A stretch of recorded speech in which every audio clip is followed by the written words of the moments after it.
Hello दोस्तों, नमस्कार। Agree with keywords में आपका स्वागत है। आज हम बात करेंगे आईबीपीएस ईएफओ अभी जो एग्जाम हुआ है, यानी कि कल जो एग्जाम 30 दिसंबर 2022 में 30 में एग्जाम हुआ है, सॉरी 30 दिसंबर 2023 में, उसके बारे में हम बात करने वाले हैं। ठीक है, तो उसका कट ऑफ क्या रहेगा, एग्जाम का एनालिसिस क्या रहा, कैसे एग्जाम आया, किसने कितने अटैम्प्ट करे, क्या हो सकता है कट ऑफ, उसके बारे में पूरी डिटेल्स में हम बात करेंगे। तो कट ऑफ में जाने से पहले हम थोड़ा सा डिस्कस करते हैं कि सबसे पहले हम बात करेंगे कि आईबीपीएस एसओ का नोटिफिकेशन चेक करते हैं। तो आईबीपीएस एसओ के बारे में जब हम यहाँ पर देखते हैं तो यहाँ पर वैकेंसी है 500 वैकेंसी। स्टूडेंट कितना है फ्रेंड्स? 500 वैकेंसी है। ठीक है, 500 वैकेंसी है ये एग्रीकल्चर फील्ड ऑफिसर की। ओके, यहाँ पर हमने देख लिया कितनी कितनी वैकेंसी किस किस में है। एग्रीकल्चर फील्ड ऑफिसर में जनरल की 203 वैकेंसी है, ओबीसी की 135 वैकेंसी है, ईडब्ल्यूएस की बात करें तो ईडब्ल्यूएस की 50 वैकेंसी है, और उसके बाद एससी की बात करें तो 75 है, और एसटी की बात करें तो 37 है। तो लगभग 500 वैकेंसी हमारे पास है एग्रीकल्चर फील्ड ऑफिसर में। एक बात तो ये है। उसके बाद हम थोड़ा सा नोटिफिकेशन पर गौर करेंगे तो देखेंगे नोटिफिकेशन को भी, क्योंकि देखो ऐसा है कोई भी कट ऑफ डिस्कस करने से पहले उसकी वैकेंसी, उसके डिटेल्स को हम एनालिसिस करते हैं। आप लोग सब जानते हैं हमारे। तो सबसे पहले हम यहाँ पर वैकेंसी की डिटेल्स में देखेंगे तो वैकेंसी क्या कितनी है। 500 वैकेंसी तो अभी फिलहाल है, फिलहाल भी है। ठीक है, और यहाँ पर हम देखेंगे कि कौन कौन से बैंक हैं जिन्होंने अभी तक एनआर लिखा है। एनआर का मतलब होता है फ्रेंड्स नॉन रिपोर्टेड, यानी कि इनके पास वैकेंसी हो भी सकती है, नहीं भी हो सकती है। इन्होंने अभी तक वैकेंसी को जीरो नहीं बताया है, ये इन्होंने कहा कि हमारे पास एनआर है। एनआर का मतलब होता है नॉन रिपोर्टेड है। अभी हमारे पास रिपोर्ट नहीं आई है। हो सकता है हमारे पास 500 वैकेंसी हो सकता है हमारे पास 50 वैकेंसी हो सकता है हमारे पास बाद में, हम बता देंगे, अभी नहीं है। लेकिन हाँ, रिजल्ट से पहले हम बता देंगे। फाइनली रिजल्ट जो होता है उससे पहले हम आपको बता देंगे कि हमारे पास कितनी वैकेंसी है। तो सबसे पहले हम बात करेंगे कि किस बैंक ने ये 500 वैकेंसी को दिया है। तो सबसे पहले हम बात करें तो देखो, पंजाब नेशनल बैंक ने 100 वैकेंसी दे दिया है, और उसके बाद बैंक ऑफ इंडिया ने वैकेंसी कुछ नहीं दिया है, और हाँ, सेंट्रल बैंक ऑफ इंडिया ने कितने वैकेंसी दिया है? 400 वैकेंसी। यानी कि दो बैंक ऐसे हैं जिन्होंने 500 वैकेंसी दिया है, और 6 बैंक ऐसी हैं। कौन कौन से 6 बैंक ऐसी हैं? बैंक ऑफ बड़ौदा है, बैंक ऑफ महाराष्ट्र है, कैनरा बैंक है, इंडियन बैंक है, और उसके बाद यूको बैंक है, और यूनियन बैंक ऑफ इंडिया है। इन्होंने अभी तक एनआर दिखाया, यानी कि 1 2 3 4 5 6 बैंक ऐसी है जिन्होंने अभी तक एनआर लिखा है। अगर मैं 50 की भी एक बात करूं तो 50 बैंक यानी कि 300 वैकेंसी। मुझे लगता है कि वैकेंसी 1000 हो सकती है, यानी कि इसमें वैकेंसी इंक्रीज होगी। कितनी इंक्रीज हो सकती है? 300 वैकेंसी आगे इंक्रीज हो सकती है, या 400 वैकेंसी इंक्रीज हो सकती है। लगभग ये तो 600 वैकेंसी हो जाएगी ये, या 800 वैकेंसी हो जाएगी। ठीक है, तो अब इसका फायदा किसको मिलेगा, इनका फायदा किसको मिलेगा, इनका फायदा किसको मिलेगा उसके बारे में मैं अभी बात करेंगे। ठीक है फ्रेंड्स, तो इसका फायदा किसको मिलने वाला है? इनका फायदा उसको मिलने वाला जो आईबीपीएस, देखो आईबीपीएस एएफओ का जो मेंस में देखेगा, यानी कि मेंस में बैठेगा, मेंस में बैठेगा उसको मिलेगा। दूसरा जो इंटरव्यू है, इंटरव्यू में जो बैठेंगे उनको, यानी कि मेंस और इंटरव्यू के लिए ये वैकेंसी जो इंक्रीज होगी उसके लिए फायदा है। आईबीपीएस एएफओ का जो प्री कट ऑफ है, प्री जो रिजल्ट है, वो जनवरी के फर्स्ट या सेकंड वीक में आ जाता है। जनवरी के फर्स्ट या सेकंड वीक में आ जाता है, क्योंकि जनवरी का ही ठीक है, तो क्योंकि 28 जनवरी लगभग रहता है मेंस का एग्जाम, तो फर्स्ट और सेकंड वीक में आ जाएगा। तो इसका फायदा आईबीपीएस को जो 500 वैकेंसी है इसी में डिसाइडेड किया जाएगा एएफओ का कट ऑफ। ध्यान रखना, एक मेरी बात सुनना, एग्रीकल्चर फील्ड ऑफिसर का जो कट ऑफ है वो इन 500 वैकेंसी पर डिसाइडेड होगा।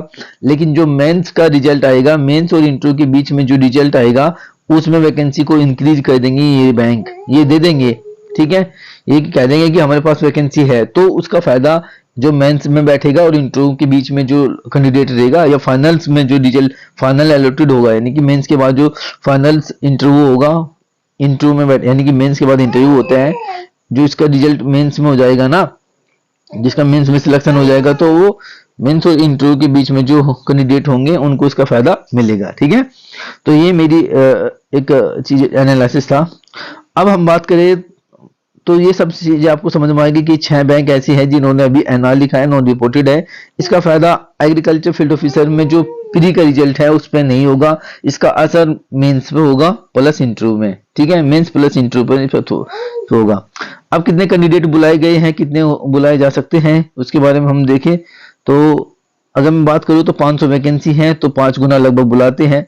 ऐसा नहीं है कि ठीक है, तो हो सकता है यहाँ पर 5 एक वैकेंसी पर 5 को बुला ले, यानी कि 2500 कैंडिडेट क्वालिफाई हो जाए मेंस के लिए। हो सकता है कि यहाँ पर 6 गुना बुला ले, 7 गुना, इनकी मर्जी है, क्योंकि अभी इनके पास वैकेंसी है, ठीक है।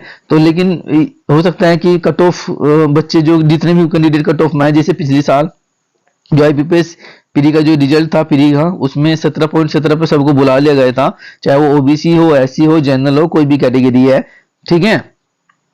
तो इसका मतलब ये नहीं होता कि 5 को बुलाएंगे, 7 को बुलाएंगे, इन्होंने इसी तरह का कोई क्राइटेरिया दिया नहीं होता है, ठीक है। लेकिन हम मेंस में जो रहते हैं, मेंस में जो बुलाते हैं, मेंस रिटर्न जो लिखते हैं स्टूडेंट 5 गुना होते हैं, रिटर्न इंटरव्यू में 3 गुना, एक वैकेंसी पर 3 को बुला लेते हैं इंटरव्यू में। तो ये तो सारी चीजें आप लोग देखोगे ही है।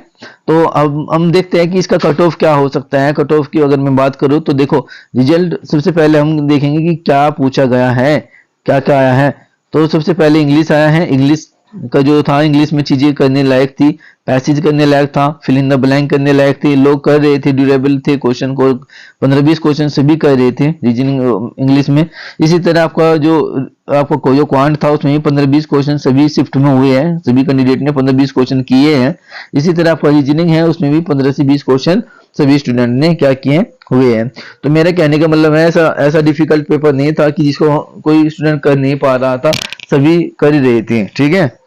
सभी स्टूडेंट थोड़ा थोड़ा क्वेश्चन को कर रहे थे और हो भी रहा था, ऐसी बात नहीं है। मैं भी पेपर देख आया हूँ, मुझे भी पता है। शिफ्ट थर्ड का थोड़ा सा पेपर हो सकता है कि हार्ड हो, थोड़ा सा डिफिकल्ट हो, ठीक है, हो सकता है कि थोड़ा सा इस तरह का हो, तो बट इतना डिफिकल्ट नहीं था जितना पिछले साल का डिफिकल्ट एग्जाम रहा।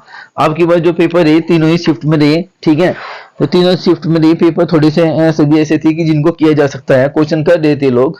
ऐसी बात नहीं है कि कहीं पर क्वाड्रेटिक इक्वेशन पूछा गया है, कहीं पर नहीं पूछा गया है।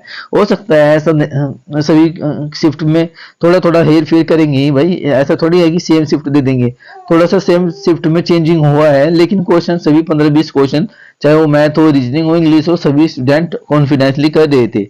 इतना डिफिकल्ट नहीं था कि क्वेश्चन को किया नहीं जा रहा था, हो रहे थे 15-20 क्वेश्चन सभी रेट करे। तो हम कट ऑफ की बात करें, कट ऑफ की IBPS CFO final cut off की अगर मैं बात करूं प्री के लिए, प्री एग्जाम के कट ऑफ की बात करें तो 30 से ज्यादा नहीं होगा, 30 से ज्यादा नहीं होगा। कट ऑफ जो होगा 30, अगर किसी के 30 मार्क्स बन रहे हैं, अगर 30 क्वेश्चन उसने सही तरीके से किया है, टाइम सही है, सही बिल्कुल, तो उसका प्री हो जाएगा आराम से। हो सकता है कि 25 से 30 पे भी हो जाए, 25 से 30 भी हो जाए। OBC SC ST आप इसमें देख लेना, जनरल 25 से 30 जिसका है वो आपने अपने आप को सेफ मान सकता है। 25 से 30 क्वेश्चन जिसने सेफ किया है, 25 से 30, ठीक है, 25 से 30 जिसने क्वेश्चन सेफ किए हैं तो वो सेफ है, यानी कि 25 से 30 क्वेश्चन जिसके सही है वो सेफ है, वो आराम से मेंस की तैयारी करे, उसका हो जाएगा, ठीक है, प्री एग्जाम उसका हो जाएगा अगर 25 से 30 क्वेश्चन उसने सही तरीके से किया है। तो अगर किसी को कोई किसी भी तरह का कोई डाउट है तो वो कमेंट बॉक्स में कमेंट करें, ठीक है, हम उसका आंसर वहीं पे लिख देंगे, और अपना OBC लिखे और कितना आपने अटेम्प्ट किया वो लिखें। तो मुझे लगता है कि सभी स्टूडेंट जो है कट ऑफ अटेम्प्ट करने की बात करें तो 50-60 लोगों ने अटेम्प्ट किया है, बट अटेम्प्ट से क्वेश्चन पेपर क्लियर नहीं होता है, एक्यूरेसी से क्लियर होता है, ठीक है। एक्यूरेसी मेन इंपॉर्टेंट होती है कि कोई लोग ये कहते हैं कि मैंने 50 क्वेश्चन कर आया, पता लगा वहां पर 5 मार्क्स ठीक है, उसके बाकी खराब गलत हो गए। तो एक्यूरेसी मेन, बैंक में सबसे मेन जो बैंक होता है, बैंक के अंदर एक्यूरेसी मेंटेन जरूरी होती है। आप क्वेश्चन भले ही चाहे कितने करो, लेकिन अगर आपके पास एक्यूरेसी नहीं है तो एक्यूरेसी में आपके खराब हो जाता है नंबर, ठीक है। कुछ लोग तुक्का मार जाते हैं, 50 में से 40 50-50 पे खेल जाते हैं कि भाई 50-50 ये नहीं है तो ये मार दो, ऐसा नहीं, वो गलत हो जाता है, ठीक है। मैथ रीजनिंग में कोई तुक्का वगैरह नहीं लगता है, ठीक है। तो ये कोई वैसा पेपर नहीं था जिसमें आप तुक्का मार सकते थे। तो मेरा कट ऑफ जो मेरा हिसाब है 25 से 30 कट ऑफ रहेगा। इसमें 5 कम हो सकता है, 5 ज्यादा हो सकता है, ज्यादा की संभावना तो कम है लेकिन 5 कम होने की संभावना है। तो यदि आपको हमारा वीडियो अच्छा लगता है, हमें सपोर्ट कीजिए, हमारा वीडियो को लाइक कीजिए, कमेंट कीजिए और हमारे चैनल को सब्सक्राइब कीजिए। आज के लिए इतना ही, धन्यवाद।